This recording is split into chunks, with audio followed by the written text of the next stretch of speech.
వక్ఫ్ సవరణ చట్టంపై సుప్రీంకోర్టు కీలక ఆదేశాలు ఇచ్చింది. కొన్ని ప్రొవిజన్స్ ను నిలిపివేస్తూ ధర్మాసనం ఆదేశాలు ఇవ్వగా చట్టానికి స్టే ఇచ్చేందుకు సుప్రీంకోర్టు నిరాకరించింది.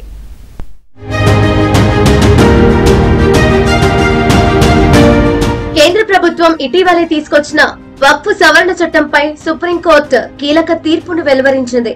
చట్టంలోని కొన్ని ప్రొవిజన్స్ ను నిలిపివేస్తూ ధర్మాసనం ఆదేశాలు జారీ చేసింది. కనీసం 5 ఏళ్ల పాటు ఇస్లాంను అనుసరించిన వ్యక్తి మాత్రమే ఆస్తిని వక్ఫ్ చేయడానికి అవకాశం ఉంటుందన్న దానిని నిలిపివేసింది. ఒక వ్యక్తి ఇస్లాంను అనుసరిస్తున్నట్లు నిర్ణయించేలా నిబంధనలు తయారు చేసే వరకు ఇది అమల్లో ఉండదని చెప్పింది. అదే సమయంలో వక్ఫ్ సవరణ చట్టం 2025పై మొత్తంగా స్టే విధించడానికి సుప్రీంకోర్టు నిరాకరించింది. కొన్ని సెక్షన్లకు మాత్రం కొంత రక్షణ అవసరమని వ్యాఖ్యానించింది. వక్ఫ్ బోర్డులో ముస్లిం సభ్యుల సంఖ్య ఖచ్చితంగా మెజారిటీలో ఉండాలని కోర్టు పేర్కొంది. బోర్డు లేదా కౌన్సిల్లో అత్యధికంగా 3 లేదా 4 ముస్లిమేతర సభ్యులు ఉండాలని చెప్పింది. ఇక చీఫ్ ఎగ్జిక్యూటివ్ ఆఫీసర్ గా ముస్లిమే ఉండటం మంచిదని పేర్కొంది. ప్రభుత్వం తీసుకొచ్చిన వక్ఫ్ సవరణ చట్టాన్ని పూర్తిగా నిలిపివేయాలంటూ దాదాపు 100కు పైగా పిటిషన్లు సుప్రీంకోర్టులో దాఖలయ్యాయి. ఈ సందర్భంగా 1923 నుంచి వక్ఫ్ చట్టాల చరిత్రను పరిశీలించామని, మొత్తం చట్టాన్ని నిలిపివేయడానికి తగిన ఆధారాలు లేవని సిజేఐ బిఆర్ గవాయ్ తెలిపారు. చట్టం రాజ్యాంగబద్ధమనే అనుమానాన్ని ఎల్లప్పుడూ ముందుంచుతామని, అత్యంత అరుదైన సందర్భాల్లోనే అమలును నిలిపివేస్తామని వెల్లడించారు.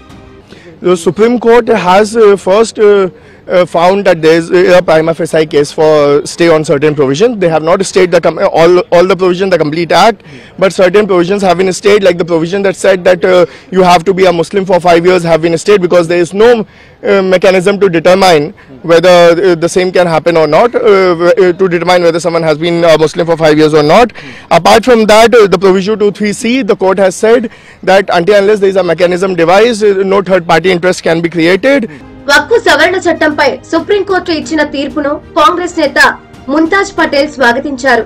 కాలానికి అనుగుణంగా చట్టాలను చేయాల్సిన అవసరం ఉందని, కానీ ముస్లింల హక్కులను లాగేసుకోవడం దారుణమన్నారు. వక్ఫ్ సవరణ చట్టంలో ప్రభుత్వం జోక్యం ఎక్కువైతే దుర్వినియోగం జరిగే అవకాశం ఉందని హెచ్చరించారు. దీనిపై త్వరలో సుప్రీంకోర్టు కీలక మార్గదర్శకాలు ఇస్తుందని ముంతాజ్ పటేల్ ఆశాభావం వ్యక్తం చేశారు. जैसे कि कलेक्टर को जो आर्बिट्री पावर्स इतने मिल रहे थे, जिससे कि हमें इस बात की फिक्र थी कि गवर्नमेंट इंटरफेरेंस ज़्यादा होगा, नॉन मुस्लिम्स की इन्वॉल्वमेंट वक्फ बोर्ड में आज एक ऑब्जर्वेशन फिर डाली है कि लिमिट होनी चाहिए, 3 लोग से ज़्यादा नहीं होने चाहिए जो नॉन मुस्लिम्स जो बोर्ड पे आए. साथ ही में जो CEO हो इंश्योर करना चाहिए कि एक मुसलमान हो. इन सब जो क्लॉजेज हैं इनका स्वागत करते हैं क्योंकि ये स्ट्रक्चर को मेंटेन करेगा. ఇక వక్ఫ్ చట్టంపై సుప్రీంకోర్టు తాత్కాలిక ఉత్తర్వులు మాత్రమే ఇచ్చిందన్నారు ఎంఐఎం ఎంపీ అసదుద్దీన్ ఓవైసీ. మొత్తం చట్టంపై ధర్మాసనం తుది నిర్ణయం ఇస్తుందని ఆశాభావం వ్యక్తం చేశారు. के तहत मेरी प्रॉपर्टी में किसी को दे सकता हूं, तो सिर्फ यही धर्म के मानने वालों के लिए इस तरह का प्रोविजन बनाना. और हम बीजेपी के सरकारों से पूछना चाहते हैं कि आप देश को डेटा दे दीजिए कि किसने धर्म बदल के वक्फ को दिया है प्रॉपर्टी. बताए ना भाई, आप तो सरकार में है, किसने अपना धर्म बदलकर वक्फ को प्रॉपर्टी दिया है. ఎన్డీఏ ప్రభుత్వం తీసుకొచ్చిన వక్ఫ్ సవరణ చట్టం ఆస్తులను రక్షించదని, ఆక్రమణలకు గురయ్యే ప్రమాదం ఉందని ఆందోళన వ్యక్తం చేశారు. మొత్తానికి వక్ఫ్ సవరణ చట్టం మొత్తం చెల్లుబాటు అవుతోందని, కానీ కొన్ని సెక్షన్లకు సంబంధించి రాష్ట్ర ప్రభుత్వాలు తగిన నియమాలు రూపొందించే వరకు అమల్లో ఉండవు.